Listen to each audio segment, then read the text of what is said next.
स्वागत है दोस्तों आप सभी का हमारे YouTube चैनल में। और आज से हम एक नई सीरीज़ शुरू करने जा रहे हैं।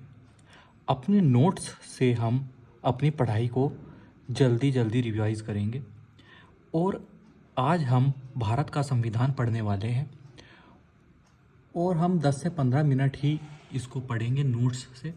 जितना भी पढ़ा जाएगा छोटी वीडियो में और ज़्यादा पढ़ाई होगी। चलिए शुरू करते हैं। संविधान सभा। तो संविधान सभा से शुरू करते हैं। संविधान सभा का विचार सर्वप्रथम किसे आया था?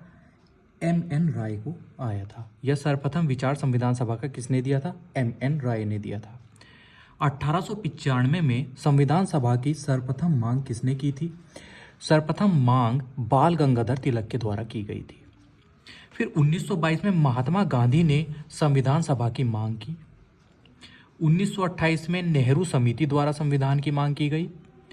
1934 में मानवेंद्र नाथ राय संविधान की मांग की और 1935 में कांग्रेस पार्टी द्वारा संविधान सभा की मांग की गई।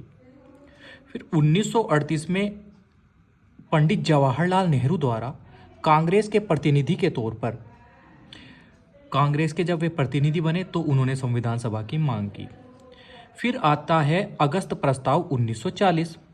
तो अंग्रेजों द्वारा पहली बार संविधान सभा की मांग को स्वीकार किया गया था अगस्त प्रस्ताव 1940 में।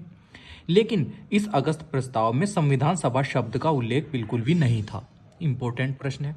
अगला क्रिप्स मिशन 1942 आया उसके बाद और अप्रत्यक्ष रूप से संविधान सभा का निर्वाचन हुआ उसमें। उसके बाद 1946 कैबिनेट मिशन की सिफारिश पर संविधान सभा का निर्वाचन हुआ और ये जो निर्वाचन हुआ प्रांतीय विधानमंडल के निम्न सदन के द्वारा हुआ के सदस्यों को और आनुपातिक प्रतिनिधि पद्धति व एकल संक्रमणीय मत द्वारा 10 लाख की जनसंख्या पर ये निर्वाचन चुनाव हुआ था। चलिए अब पढ़ लेते हैं संविधान सभा के बारे में। संविधान सभा में कुल 389 सदस्य थे, 389 सदस्य थे और ब्रिटिश भारत से कितने थे? 296 और रियासतों से कितने थे? 93 सदस्य। और ब्रिटिश भारत में भी प्रांतों से 292 थे और उच्चायुक्त प्रांतों से 4 थे, जैसे दिल्ली के अजमेर और कुर्ग और बलूचिस्तान के। फिर आनुपातिक प्रतिनिधि के तहत 3 श्रेणियां बनाई गई। पहली मुस्लिम, दूसरी सिख और तीसरी सामान्य। तो मुस्लिमों की 78 आरक्षित सीट थी, सिख की 4 आरक्षित सीटें थी और सामान्य की 210 आरक्षित सीटें थी और हिंदू, जैन, ईसाई ये सब इसमें थे। एक नोट इसमें हमने दिया है इंपॉर्टेंट क्वेश्चन कि संविधान सभा में हैदराबाद की देसी रियासतों ने भाग नहीं लिया था। संविधान सभा का निर्वाचन अप्रत्यक्ष रीति से होता है। ये दोनों महत्वपूर्ण प्रश्न हैं जो बार बार पूछे जाते हैं। चलिए अब निर्वाचन की बात करते हैं।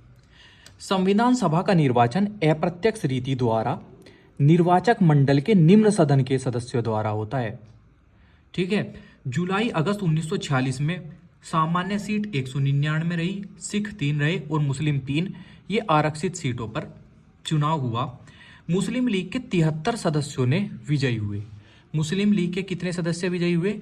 73 सदस्य विजयी हुए और निर्वाचन में कुल 15 महिलाएं निर्वाचित हुई थी, यानी कि 15 महिलाओं ने भाग लिया था। एक नोट डाल देंगे कि मुस्लिम लीग ने संविधान सभा का बहिष्कार कर दिया था और महात्मा गांधी और मोहम्मद अली जिन्ना ने चुनाव नहीं लड़ा था। जयप्रकाश नारायण व तेज बहादुर ने संविधान सभा से त्यागपत्र दे दिया था। ये तीनों नोट हैं जो कि इंपॉर्टेंट भी है।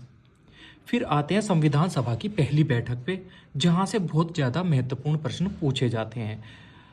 असली संविधान जो परीक्षाओं से पूछा जाता है ज़्यादा, वो यहीं से शुरू होता है कि 9 दिसंबर 1946 को संविधान सभा की पहली बैठक हुई। अस्थायी अध्यक्ष चुने गए सच्चिदानंद सिन्हा और नई दिल्ली के संविधान सभागृह में, जो अब संसद का केंद्रीय कक्ष है, उसमें ये बैठक हुई। ये बहुत महत्वपूर्ण प्रश्न है जो अभी परीक्षाओं में बार बार पूछा जा रहा है कि कहाँ हुई थी पहली बैठक वो दिल्ली के संविधान सभागृह में हुई थी, सभागृह में, जो अब संसद का केंद्रीय कक्ष है। चलिए अब आ जाते हैं संविधान सभा की दूसरी बैठक पर। संविधान सभा की दूसरी बैठक हुई 11 दिसंबर 1946 में।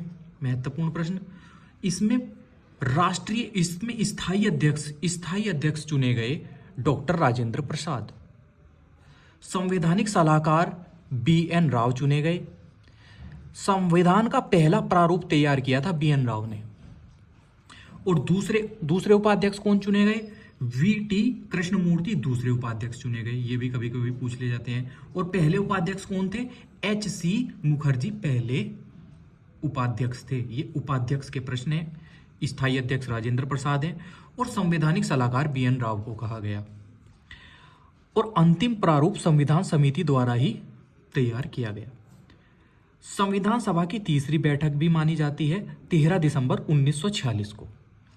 13 दिसंबर 1946 को पंडित जवाहरलाल नेहरू द्वारा उद्देश्य प्रस्ताव या उद्देश्य संकल्प प्रस्तुत किया गया। ये परीक्षा में बार बार पूछा जाने वाला प्रश्न है कि उद्देश्य प्रस्ताव कब व किसने प्रस्तुत किया? तो पंडित जवाहरलाल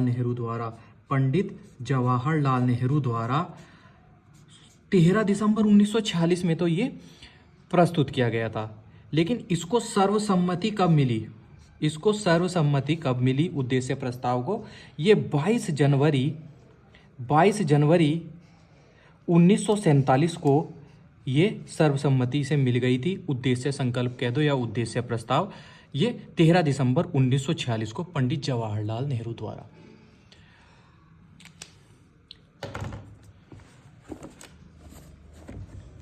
संविधान की सभी समितियां और उनके अध्यक्ष हम अगली कक्षा में करेंगे।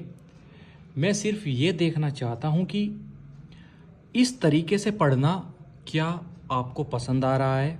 अगर आपको अच्छा लगा और आपको नोट्स अच्छे लगे और आपका रिवीजन अच्छा हो रहा है नोट्स के माध्यम से, तो आपको इस वीडियो पर कमेंट करना पड़ेगा, आपको लाइक करना पड़ेगा और बताना पड़ेगा कि हाँ सर जारी रखिए और ये नोट्स हमें पूरा करा दीजिए। परीक्षा की दृष्टि से आप यूपी पुलिस की तैयारी कर रहे हैं या UPSI की या जिस भी परीक्षा में संविधान पूछा जाता है, उसके लिए ये महत्वपूर्ण प्रश्न है दोस्तों।